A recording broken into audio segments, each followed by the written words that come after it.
Hey guys, my name is Gloria and welcome back to my channel where I review all kinds of books but mainly leading towards darker fiction and also document my quest to become a published writer myself. So this is my first This is my first video of the week because I have been dealing with some insomnia issues, but in my first video of the week I always like to promote another small booktuber, and the one I've chosen for today is called Brad Proctor. Brad is a very active member of the horror community. He has loads of videos. He's constantly uploading reviews and tag videos and anything to do with horror. He is a great promoter of indie published books and small writers and such, so if you're into any kind of horror or dark fiction, you should definitely check out his channel. I think he's got about 500 subscribers now, which is pretty good going, but you could definitely help him get to 1,000. So check out Brad's channel if you have the chance.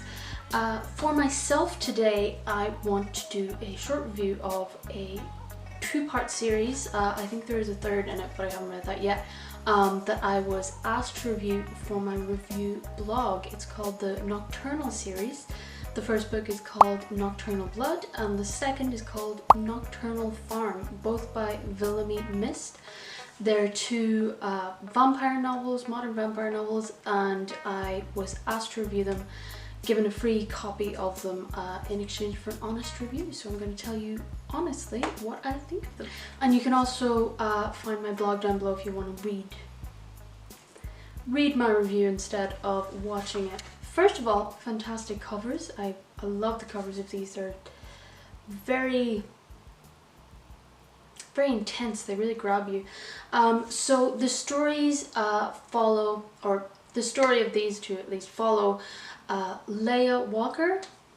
Yes, Leia Skywalker. She was named because her dad's a huge Star Wars nerd. But Leia Walker, she's a teenager in high school and she has some serious anxiety and OCD tendencies, and she gets bullied at school until she is sort of taken under the wing of a girl named Sophie, a sort of cool girl, a girl who doesn't take any shit from people, and they become friends until Sophie moves out of town and she doesn't see her for a number of years. So update to the present, and Leia is walking home and she meets Sophie for the first time in 4 years. Sophie doesn't seem to have changed at all, except that she is now unfortunately a vampire, and she meets her in quite a violent circumstance just to prove the point that she is a vampire. And it turns out when she left Anchorage, Alaska, where they lived, she was very quickly turned by another vampire and kept in a basement for very not good things, and it wasn't for a couple of years that this terrible vampire was caught by other vampires, and she was given an older vampire, actually an elder of the vampires, as a mentor. But turns out this convoluted and very strict rule-based society wasn't really for her, so she escaped to come and find Leia. And now that Leia is associated with Sophie, she is unfortunately in danger from all of the different vampires who are after Sophie, the different vampire hunters, the Sangs, which are people who sort of work for vampires in the hopes that vampires will someday turn them, but vampires think very little of them. And so Leia has to go on the run with Sophie in order to protect her brother and her parents so that they don't get become endangered from her just being at home, and in order to try and save Sophie's life and to convince the other vampires that she should still be allowed to live, pretty much. And that is the first book. The second book is a little more focused on Leia, and it is her coming to terms with everything that she learned from Sophie and the fact that vampires are real, all of these other things are real, and it all comes to a head when her little brother goes on a school trip to Amsterdam and stops contacting them, and she has to try and figure out what happens to him. And of course, as she never told him about vampires, she sees from a clue of one of the pictures he posted online that there are vampires and sangs in the background, and she believes that he was taken by vampires and possibly still alive, possibly not, she's not sure, but she enlists help from some of the vampires she met through Sophie to go to Amsterdam and try and figure out what happened to her brother. Now, if you're sick of romance vampires, romantic vampires and vegetarian vampires and just nicey trying to live alongside humans in a very friendly way, you're gonna like these vampires. These stories bring the sort of vampire lore back to the gruesome and gory. There are buckets of blood, there's a lot of murder going on, there is a lot of violence from vampire hunters trying to kill vampires, from them having to kill ghouls, which are unfortunate occurrences where a vampire does not chop the head off their victim once they've drained them fully and they become not quite vampire, not quite human. They become almost like a zombie that's just very violent. So they really should do that, but they have to fight those a lot. So there's a lot of blood, a lot of more classic kind of vampire story. It brings them back to very much being predators. Most of them have no intention really of living alongside humans. They think very little of humans, even though they once were humans. And they just want to stay under the radar and kill whoever they want to when it's appropriate to do so. But of course there are exceptions. When Sophie comes back, she does immediately try and kill Leia. She does protect her. Leia protects Sophie whenever Sophie is sleeping during the day and can protect herself, and Sophie protects Leia whenever monsters come and try to kill them. There are also other vampires who do try and keep some of their humanity and do try and make friends with humans and not kill as much as they would normally do. As a protagonist, Leia is very sympathetic and very relatable for me, so I suffer from very bad anxiety as well, and it was just great to see a character and a story that so perfectly describes the anxiety and the constant sweating of surrounding just talking to brand new people. Like, Leia can go and fight for her life against these monsters, but when her friend is asleep and she has to find a motel for them to stay in,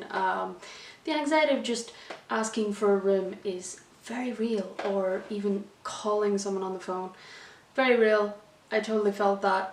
She also has OCD, which I can't speak to from personal experience, but she was a very sympathetic character, and you really felt that she was a real person, she had a lot of depth to her. And Sophie as well, she was a real kind of kick-ass character. She's been through a lot in her teenage years, and you feel for her. You do feel for her anger as well, and some of the violence that she displays, but I think they work really well together. I think the stories really depend on their unshakable friendship and the fact that they both owe each other so much, and they're both determined to stay together and to fight for each other as much as possible. And it's also nice to have stories like this that aren't 100% focused on romance either, and not 100% focused on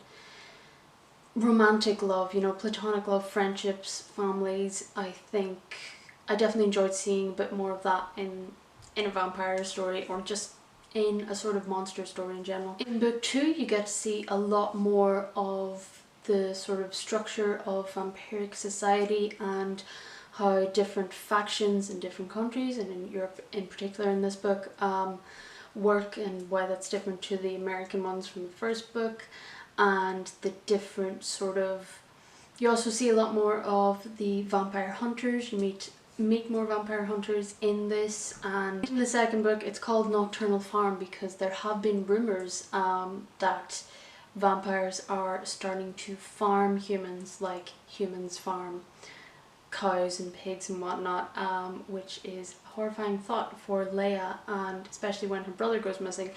So you get a lot more of an overview of the society in book 2, whereas book 1 is more Sophie and Leia centric. And I really enjoy the books. I would say they are more YA. I think Sophie is at least 18 in the first book, and she's a little bit older in the second book, but I think it's still sort of got a YA feel. Obviously I'm an adult and I don't normally tend towards YA, although I still enjoy it sometimes, but I'd say it is more of a YA book, and I really enjoyed them. I really enjoyed the return to the bloody gory vampires. I like Leia's character, I liked the other characters surrounding her, and I liked how the story was progressing. I think it is compelling and constantly fraught with danger and fraught with bad decisions on Leia's part, to be honest, but they certainly moved the story forward and I really enjoyed them. So if you're looking for a couple of vampire stories that aren't all sparkly and filled with love, you should definitely check out Nocturnal Blood and Nocturnal Farm by Villimey Mist. So that is my review of the 2 vampire novels for this week. Thank you for watching. If you like what I'm doing, you can like and subscribe down below. Thank you so much for 105 subscribers now. So I am currently working out a cool book and goodies giveaway on my Instagram to celebrate 1,000 followers on Instagram and 100 on BookTube, so that is cool. But if you want to be in with a chance of winning some cool books and bookmarks and other cool things I'm going to throw in, you should follow me on Instagram. I will be updating that sometime early next week, I hope. Don't forget to check out Brad Proctor's BookTube channel, and I shall see you in the next video.